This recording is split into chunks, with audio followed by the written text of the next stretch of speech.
Would you like to make large chunks of real estate with just a little bit of filament and your 3D pen? Or forget the terrain, perhaps some convex shapes like these? Or would you rather have concave shapes?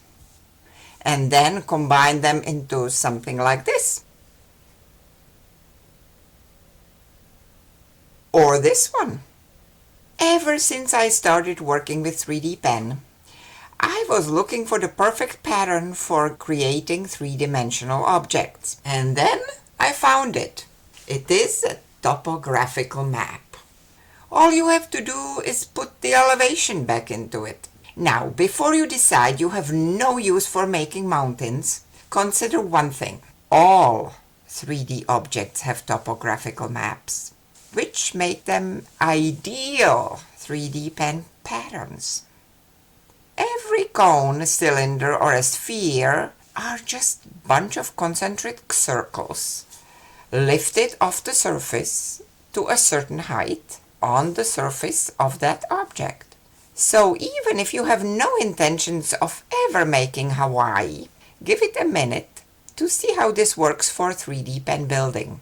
It is simpler than you may think. Make the first contour.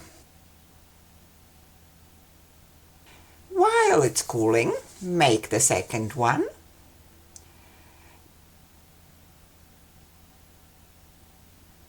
Then lift the first one a hair off the ground. I know, a hair off the ground is not technically a unit of measurement, but I will get to that in a second. Bridge them together going downwards.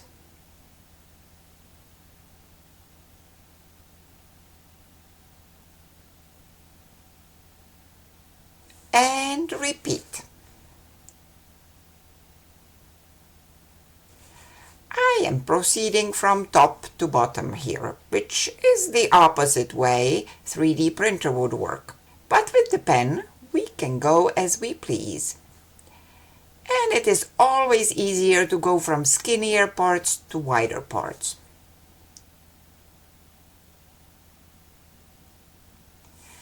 I call this building technique contour lifting, for obvious reasons, because that is exactly what it is.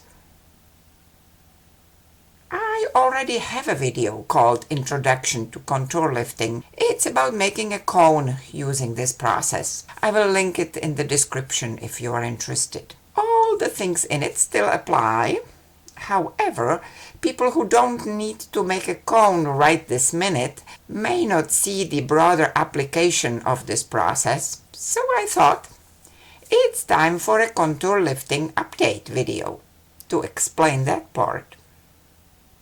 I may have previously given impression that you need a bunch of specialized tools for this, which is not necessarily true.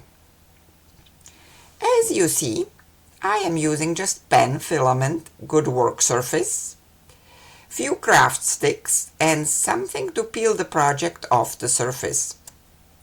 Thin spatula, palette knife, or even just disposable silverware knife would work.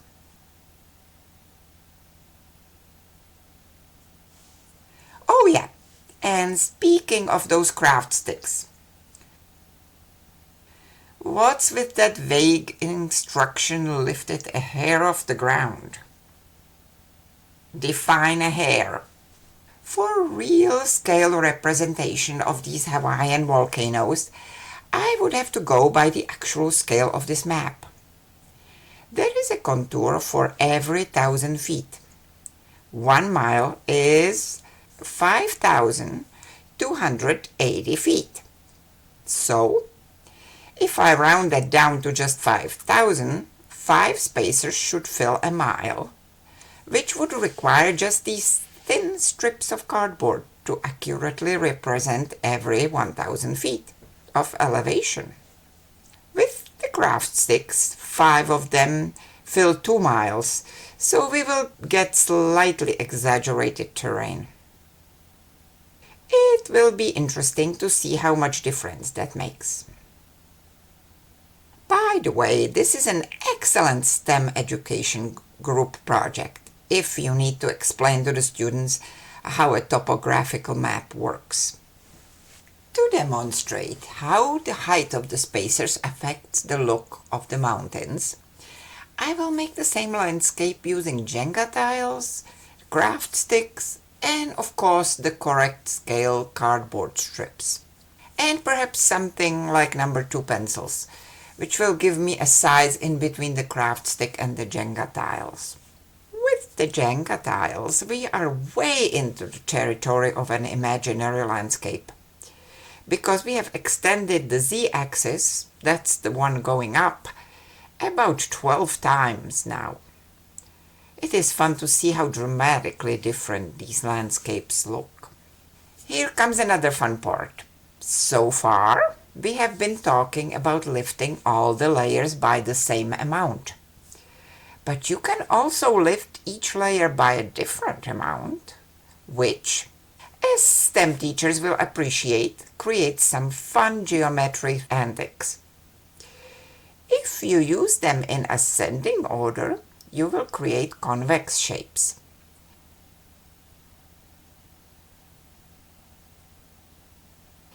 If you use them in descending order, it will make concave shapes. And if you use the same size of spacer like we did with the mountains, you will get straight shapes,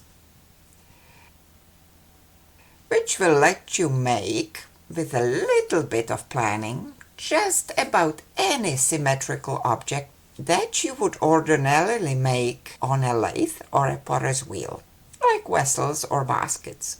By the way, if you are going to make something really symmetrical, like this, it is helpful to work around an actual physical z-axis, something like a perpendicular wire sticking out of your surface, to keep things centered, aligned, and orderly while you are joining them. So here are the results of our terrain tests. First up is the real Hawaii, joined over the cardboard strips. This one is real scale, but at first glance it is not a very dramatic landscape. Next is the slightly exaggerated Hawaii made with the craft sticks that you mostly saw in this video. This one is almost twice the elevation of the real scale, but still doesn't look all that different. Next up, we have the one made with the pencils. Each pencil equals the elevation of about 3 craft sticks. So here we have height of about 6 times the scale. Now we are moving into fantasy terrain. I like the looks of this one the best, I think. And last is the Jenga Hawaii. Each one of these blocks is about 2 pencils high, so we are talking about 12 times exaggerated elevation. You can see how dramatic this landscape turned out to be. So, if you do actually need to make some terrain for tabletop war games, model trains, or just random dioramas, this is a relatively easy, cheap, and quick way to make quite large chunks of real estate. Each segment is about 18 inches at the widest point, and took me about an hour and a half to make. I personally love the look of these, as they are, but depending on what you need it for, you may ask, now, how do we make them solid? Well, you have several options, but that will have to be another video. And until then, go and make something.